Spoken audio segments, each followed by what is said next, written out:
Welcome back to Partnerships Unraveled, the podcast where we unravel the mysteries about partnerships and channel on a weekly basis. My name's Alex Whitford. I'm the VP of Revenue at Chanext, and this week I'm very excited to welcome our special guest, Brian. How are you doing?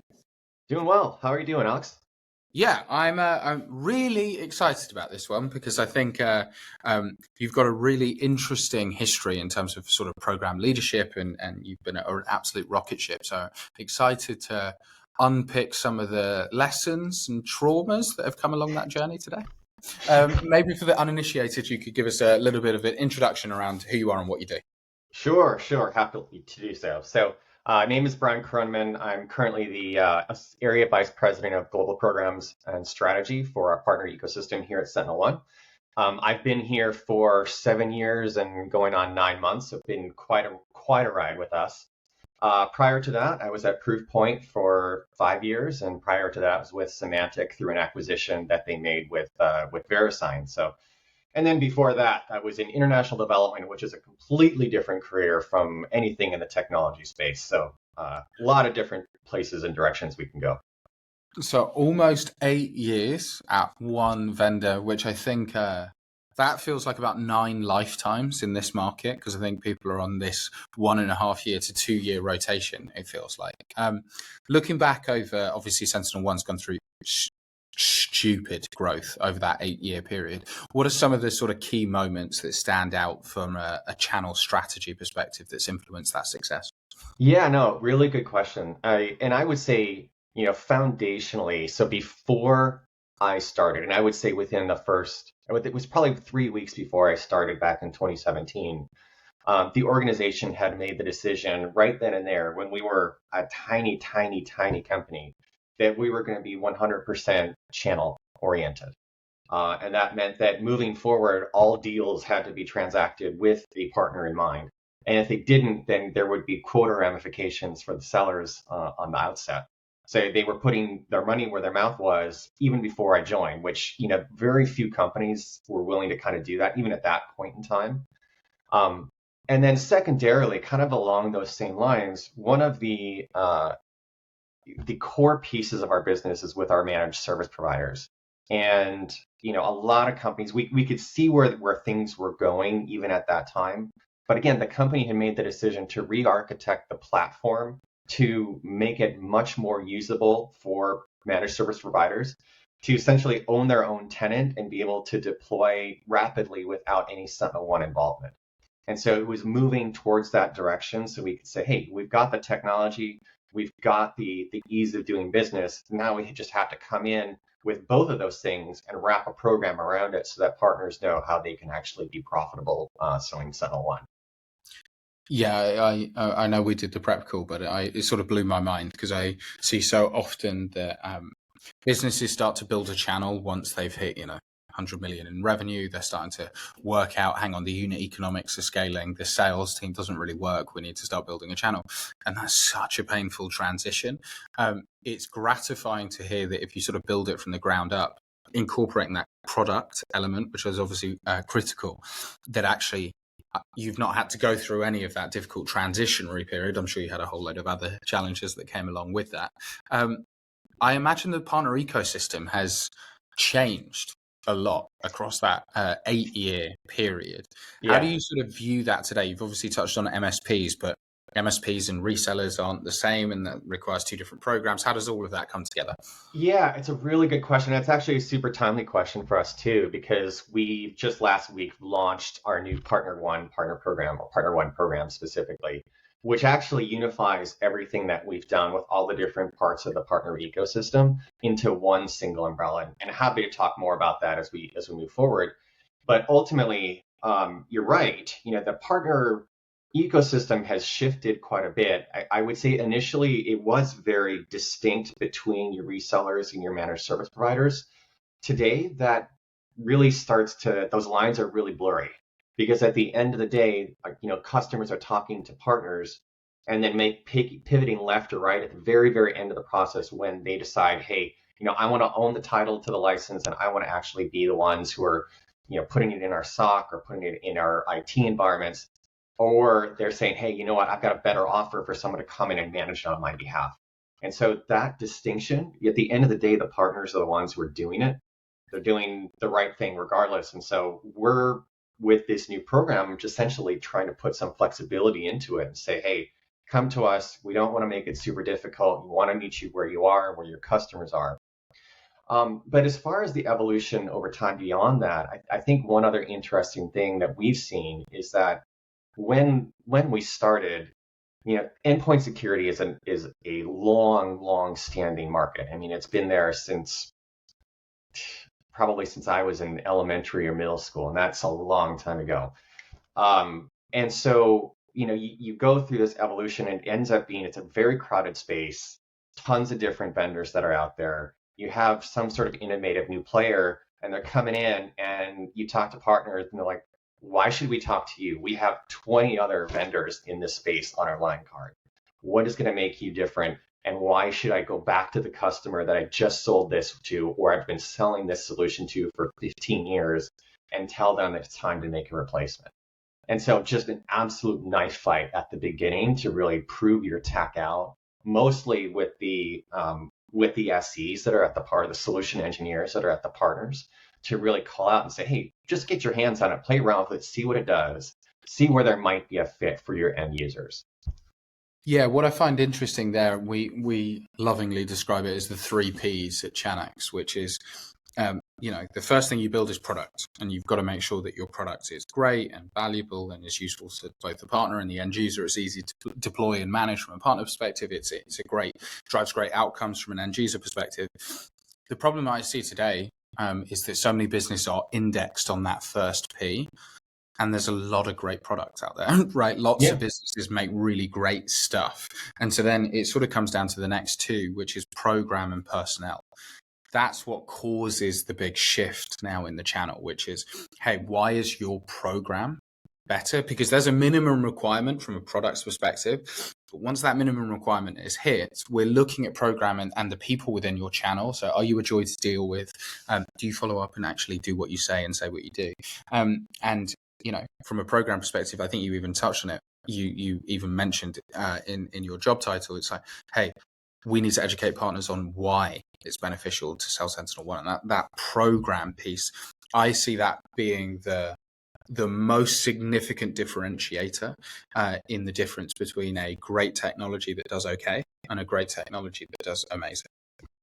Yeah, and let me just echo one thing that you say there. And I think the way that we've kind of orchestrated things throughout the years is just, I think programs can sometimes become too complex, and you have to have a data dictionary to understand exactly why it's important. And then on top of that, have a program that's complex that may change every year or every 18 months or so. And I will say that both of those things are things that we try not to do if at all possible.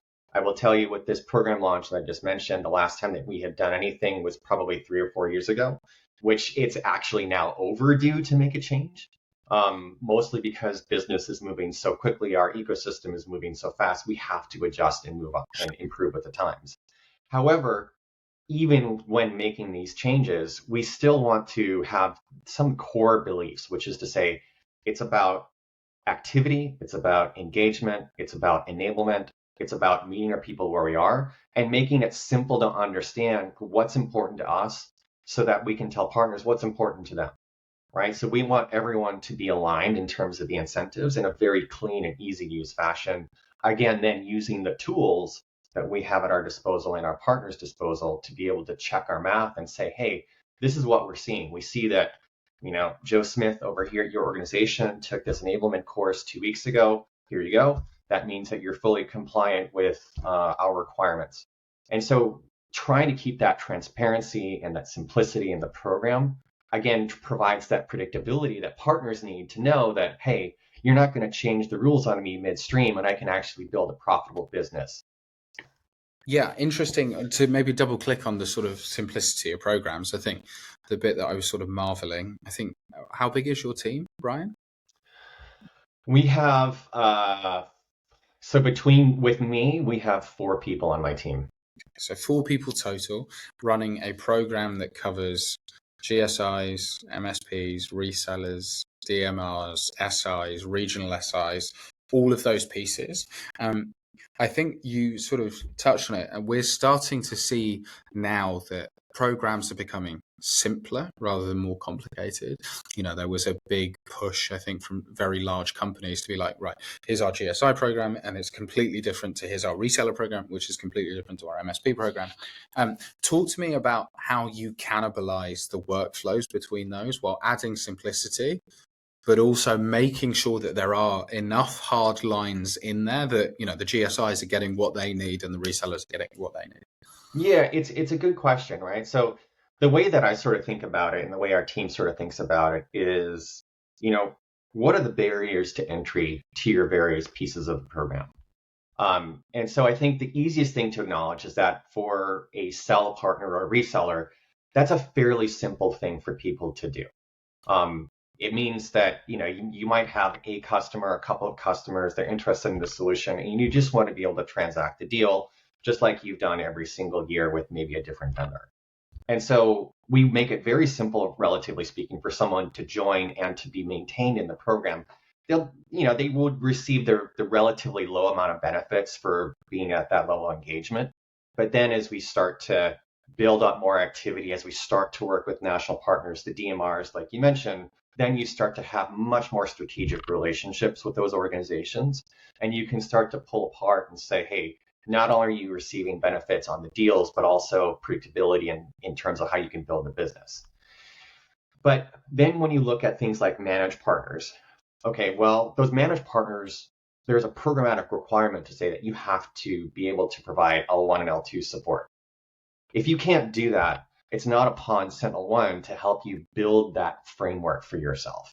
We're not out here to train people how to become a support engineer, how to have a ticketing system. What's your recommendation? How do you orchestrate everything between them? We'll provide you the tool, the security tool, to be able to enable your own existing framework to move forward. But if you don't have that capacity, we would recommend that you go through one of our other partners who can actually orchestrate that a little bit better. Our managed service provider distributors or RMM providers who do a fairly decent job of that. And then as you move up the stack into your GSIs, your SIs, your service delivery partners, again, there's that core competency that has to be there. I think you can't get away from treating a GSI or an SI somewhat uniquely, just given the frameworks that they have and the investments that have to be made with those organizations. But I think what I would say is I don't know that there's necessarily cannibalization in there, but it's really more about understanding, okay, if I require this for someone who's just reselling, then, okay, I need to do this plus this for manage. And then I need to do this plus this if I'm going to deliver. And then I'm going to do this plus this plus this plus this to be at that GSI type level where, you may have to train 150 people to actually get your product relevant in the headspace of anyone who's out there putting you on a bid. So you've built this complicated yet simple recipe for sort of how you build programs. I think one of the things that I find interesting is building programs is complicated. Prioritizing them, I think, is even more complicated. How do you decide which partner segments to start with, middle with, end with? I think it depends on your own organization's maturity and where the market is buying your solutions. I mean, I will say that, even though we've delivered a program that unifies everything between our sell, our managed tracks, our build tracks, and our deliver tracks, our sell track is clearly the most mature. I think it's also the easiest one for an organization to start with. Secondarily, because of the investments we made on the product side, our managed service provider track, that one is fairly mature and we know what we're doing. And on top of that, we know what mistakes. I wouldn't say mistakes. Mistakes not the right word. I would say we've had to evolve based on now the size and the scale and the scope of the organization. Again, we've matured to the point to say, hey, listen, we need to take a step back, reprioritize, re-tier who our partners are and what our focus should be on the managed track itself, so that we can actually provide better service and better delivery to those providers. But then as we start to move forward and as you start to move up market a little bit more, you understand that, okay, our customers are asking for product integrations with key vendors. You can't just stand alone in a crowded space and say, work with me and just you can do everything that you want to with us. You've got to be able to work with, in our case, the folks like the Optas and the Mimecats and the Proofpoints and the Zscalers of the world, in order for everything to be orchestrated and work really, really well together. So then that naturally leads to more of that technology integration path or that alliance path that vendors have. And then when you start to go into other solutions, and I would say specifically for us, as we've made more investments into the SIM space, so your event logs, everything that's coming in, trying to figure out what's going on in your organization so you can prioritize and actually fix problems when they come up. That product, that sphere is very service heavy. Yeah, I think previously when we were just deploying our endpoint solutions, our core solutions in the past, it's pretty easy for someone to stand it up, deploy an agent, and it works. When you're dealing with terabytes and terabytes and terabytes of data that you're ingesting into a system that then needs to be normalized and parsed and all of that fun stuff, there are services opportunities that aren't just nice to have, they're needs to have. And you as an organization need to understand, like, okay, am I going to make that investment, or am I going to work with partners whose core competency is focused on delivering that type of service? And so naturally, our organization has kind of gravitated towards building out some of those kind of service offerings. I think we probably have a little bit further to go on that side, if I'm being honest, but that's clearly where we're going. And as we start to open up more and more of those types of opportunities, then the conversation becomes even more interesting for those types of integration partners, your GSIs of the world, and kind of taking it from there. Awesome. You've mentioned that part of your role is sort of measuring or proving the value of the ecosystem and sort of pulling that messaging back internally. When a business is 100% channel led, channel revenue is a poor reflection of the value that the channel is providing. It means you need a whole other set of data to sort of show and indicate what the channel is providing. Talk me through what some of those key metrics are. Yeah, I mean, I think for us, it starts to become a difference that the core metric of everything at this point is around partner sourced.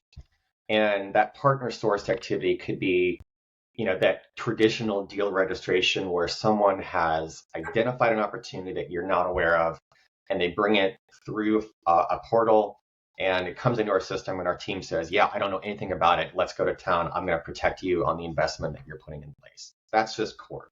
And we have our own metrics that are reported all the way up to our CEO that say, hey, this is our benchmark. This is what our goal is for the year from a pipeline generation perspective, from an actual bookings perspective. And we need to hit that. I mean, I can tell you, generally speaking, how close we were last year and how we're starting off this year. And so that's core to everyone on the team. Beyond that, then it starts to also come through things. We're starting to look more at an influence type play, which is really what the SIs of the world are really interested in. They may not transact at all. Similar to that are your integration partners, where you're meeting either in the channel or you're meeting at the end customer. And they're not really necessarily sourcing deals per se, but they can be heavily influencing how a deal is going to run, or any other sort of delivery partner. And so what we are trying to do is marry those two things together in a way that shows the true value of what's happening in the ecosystem. Because, I think one of the things that's kind of complex, both simple and complicated about the world is that everyone measures revenue because revenue is easy. Bookings are easy to measure. You can set up systems and you can say, all right, if it comes in this way, then it looks like X. If it comes in that way, it looks like Y. We're done. It's a simple metric. We can track this over time, blah, blah, blah. But that's just not how an end customer relationship actually works, where you may have 6, 7 different partners of different types that are actually influencing a given account. Whether they're transacting or not, they're actually still in your deals and need to understand, like, what's the value of this one versus that one. And that's the message that we're starting to turn the organization around right now, is to start to look at. We've got to figure out how to measure it, but that's how we're thinking about it. I spend obviously a lot of time speaking to channel leaders, right, as a function of the podcast and as a function of my job. And it's one of the things that I'm always fascinated by, because the channel is slow moving and slow to measure. And then you have a double problem, which is if you just measure bookings, that's at the end. And so then you have a slow moving thing that you just measure the last data point.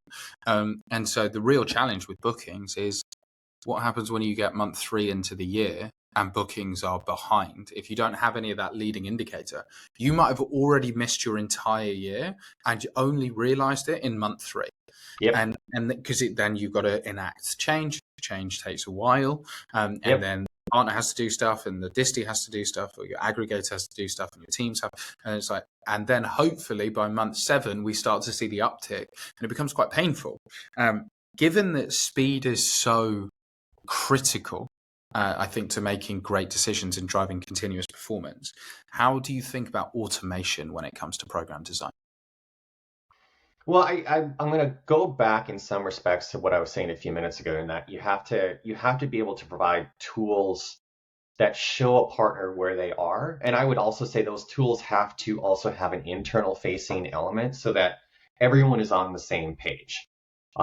We have dashboards and we have tiering that says, all right, at this moment in time, what is it, April the 9th, I can tell you that here's where we are in terms of bookings, in terms of core programmatic requirements, in terms of pipeline, in terms of deal registrations, incentives earned, MDF that's coming through. I can tell you what that looks like today. And then we can keep taking snapshots and building into business plans, building into QBRs, building into slides that are shown internally so that people know exactly, like, hey, this is where we are with partner A, focus partner in this part of the world. So that's point one. The other piece around automation that's from a workflow perspective is around whether it's integrating with a disty to ensure that your quotes and your POs and invoices kind of come through that are clean, that take less of a manual touch, whether your deal registration workflows go to the right people and they are looked at accordingly and you have the right timing associated with it so you can move quickly, so that a partner knows early on that we want to partner with them just like they want to partner with us. So again, moving as quickly as we can to ensure that deals don't slip through the cracks. And then I think the other piece that we're starting to put a little bit more emphasis on now is pushing, I would say, more of the opportunity for partners to be able to quote our solutions without us in the door. Obviously, you think about things like in the managed environment where partners have a given buy price with us that, again, they don't have to talk to us to turn on a customer in the environment. They just have to turn it on. We'll build them in arrears. That means it's fast. But for a partner or customer who is interested in quoting a deal that's, I would say it's relatively vanilla, let's just use that term, there's no reason why we can't give them a predictable price or a predictable set of prices or a predictable discount to say, go out to market with this price. If you can sell it at that, great. And then if we need to go a little bit deeper, we can come at that point. But at this point, we're aligned that this is the right starting point where the market is probably likely to be willing to buy. So it's all about trying. I mean, the partner ecosystem is great for that scalability. You just have to figure out how and where to plug in the various pieces in a way that's going to be efficient for everybody. Yeah, I think that understanding a question I sort of really love asking sort of senior executives when I'm talking through channel design is like, which metric do you wish you could turn up to 99? And I think that gives me a real clear indication in terms of like, oh, okay, it's time to value for new partner acquisition. It's like, okay, I can fully understand exactly what your channel design for the next 12 months looks like. Okay, we're going through rapid acquisition of partners, and that time to value is going to do a massive difference, as opposed to, NRR through partner, it needs to improve. Okay, so we're on an upsell strategy, and that real understanding, but it only works if you've got this great infrastructure of sort of data measurement, because then you can get super precise with your actions to influence a particular data point.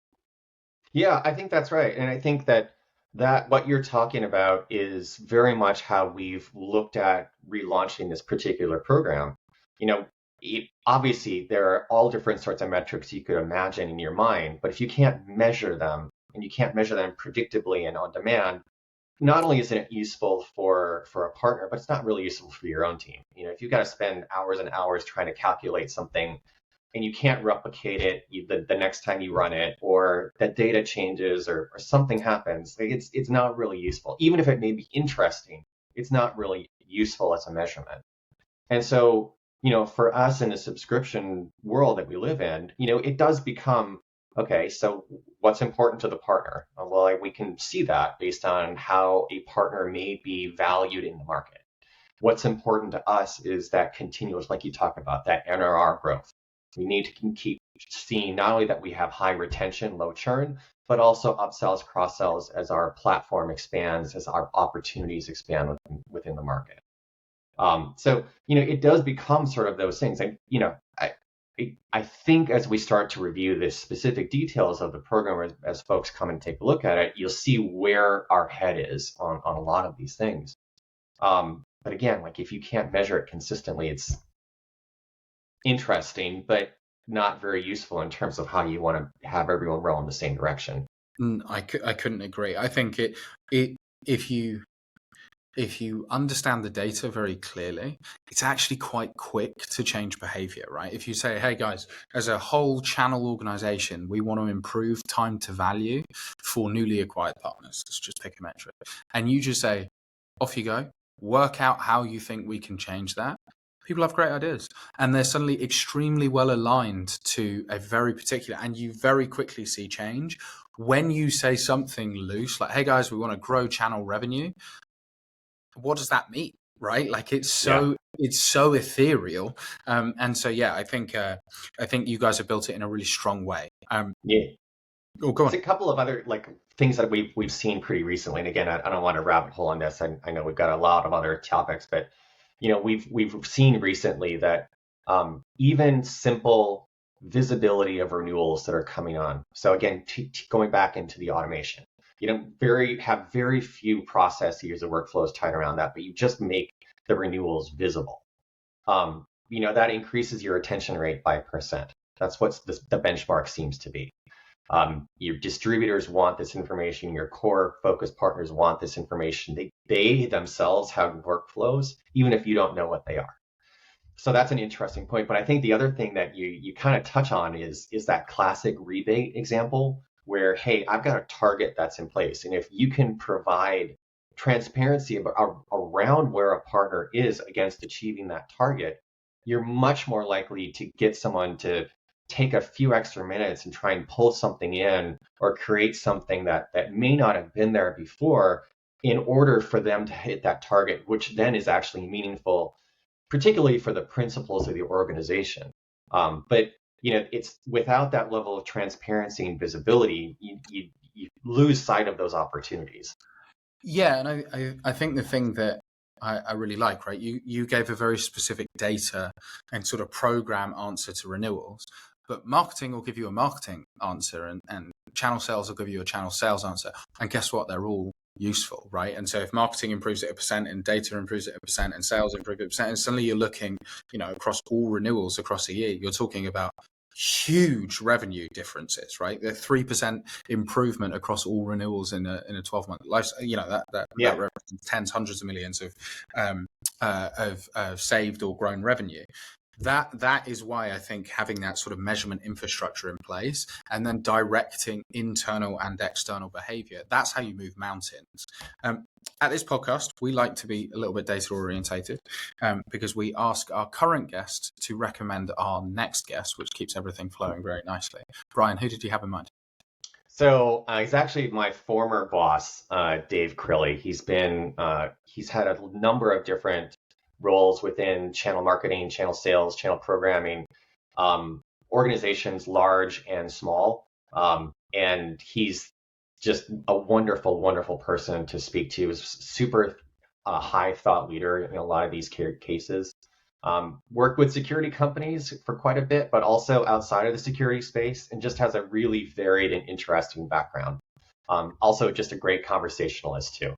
So there we go. Well, my criteria for anyone who's not aware is they have to sort of have some level of channel vision, but most importantly, not be boring, because it makes my life so much easier. So it sounds like Dave hits both, which is great. Brian, it's been an absolute pleasure. Thank you so much for sharing your experiences. Yeah, my pleasure. It's been quite the conversation. I'm super happy to be here.